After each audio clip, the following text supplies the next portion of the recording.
那天夜里原本是要拍2个人的对手戏，小朋友提前告诉过他会坐晚上的班机回来，但他化好了妆，在片场和其他演员拍了2场，都还没见到王一博。没一会儿就有消息传来，说王一博在化妆间晕倒了。肖战心里咯噔一下，那一瞬间竟然莫名的揪心。他跑去问导演，导演说是制片人打电话说的，他又打电话给制片，对方刚和王一博的助理一起把人送到医院，也没怎么细讲，只说是发了高烧，要打吊瓶。肖战回忆起之前在电话里小朋友的声音有点奇怪，他还问你是不是生病了？但王一博只是说这2天有点咳嗽，没大事。他提议让他跟导演请个假，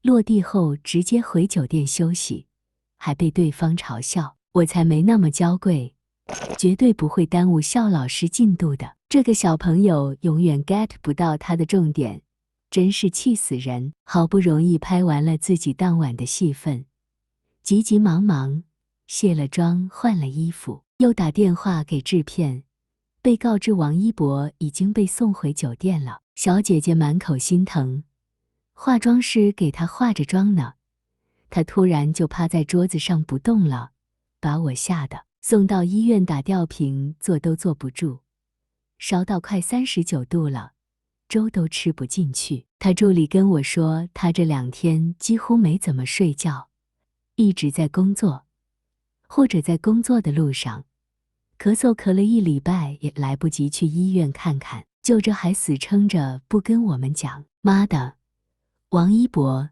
你是不是傻？我再也不说95后养尊处优受不了苦了。制片小姐姐感叹道，这孩子太拼了。肖战想去看看王一博，又担心打扰他休息，正纠结的时候，恰好看到对方助理从房间出来，一瞬间就有了决定，还是要去看一眼才能放心。走廊灯是亮着的，电视也是开着的，放着 CCTV5的画面，声音很小。他知道这是王一博的习惯，小朋友很怕黑，很怕绝对的安静，所以他既不用眼罩，也不喜欢隔音耳塞。毛茸茸的脑袋从被子里露出来，一条胳膊在外面，手背上还有没撕掉的纸屑棉，呼吸均匀而轻微，眼睛闭着，睫毛很长，那一点点灯光把他们的影子投射在眼窝下方，像是蝴蝶的翅膀，马上就要舞动飞走似的。他忍不住伸手摸了摸他的额头，还是很烫。王一博却像是受惊了一样，整个人一颤，迅速睁开了眼睛。肖战顿感歉疚，想要开口说对不起，却发现王一博怔怔地看着他，眼神有点迷茫，仿佛不能相信，所以一时间又有点尴尬。战哥发出的声音十分暗哑无力，那一刻仿佛有一只手轻轻捏住了他的心脏，使得他也只能很小声很小声地说话。你觉得怎样？没什么大不了，感冒而已。小朋友单手撑着床想要坐起来，被他一把摁住了。起来干什么？赶紧睡觉，我回去了。一边肩膀被他摁着，小朋友反倒咧嘴笑起来。可是我被你吵醒了啊！他无奈地叹了口气。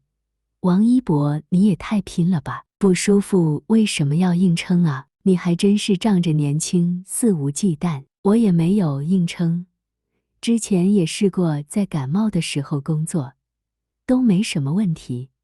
没想到今天出糗了，他简直要被气死。王一博，你有病吧？对啊，我这不是有病吗？他抽回手，转身就往外走，却被眼疾手快一把抓住了胳膊。战哥，他铁青着脸回头，我错了。小朋友眼睛亮亮的，带着点虚弱的笑意。你别生气，我真的没事。他很僵硬地说，我没有生气，骗人，灯光这么暗我都看出来了。他不想继续这个话题。你好好休息，不要说话了。抓着他胳膊的手并没有松开，望向他的那双眼睛，居然像害怕被主人丢下的狗崽崽一样委屈。活见鬼！这家伙真的很懂怎样能让他心软。肖战随手拉了把椅子过来，干脆坐下了。行吧，你不想睡，咱们就再聊5毛钱的。狗崽崽顿时高兴了，竟不忘很有礼貌地向他道谢。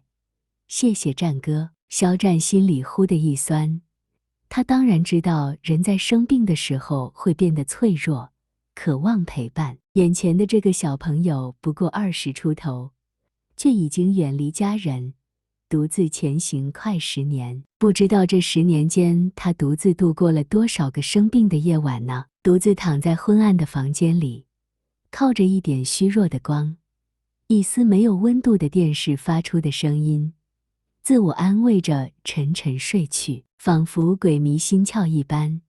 肖战很小心地帮小朋友把手背上的纸屑棉撕掉，又伸手揉了揉他蓬松的头发，柔声道：“不用谢，狗崽崽。”小朋友的目光有一瞬的失神，肖战以为他会生气，但他没有，非但没有生气，反而腼腆地笑开了。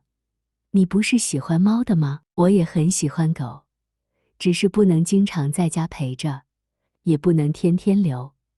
狗狗更需要陪伴，所以我暂时没有养。他答得很认真，说完了才突然意识到哪里不对。小朋友已经若有所思地在点头。所以说狗崽崽在战哥这里是爱称。感谢这昏暗的灯光，没人看得见他红透了的耳朵。他垂着腿，用威胁的语气掩盖所有情绪。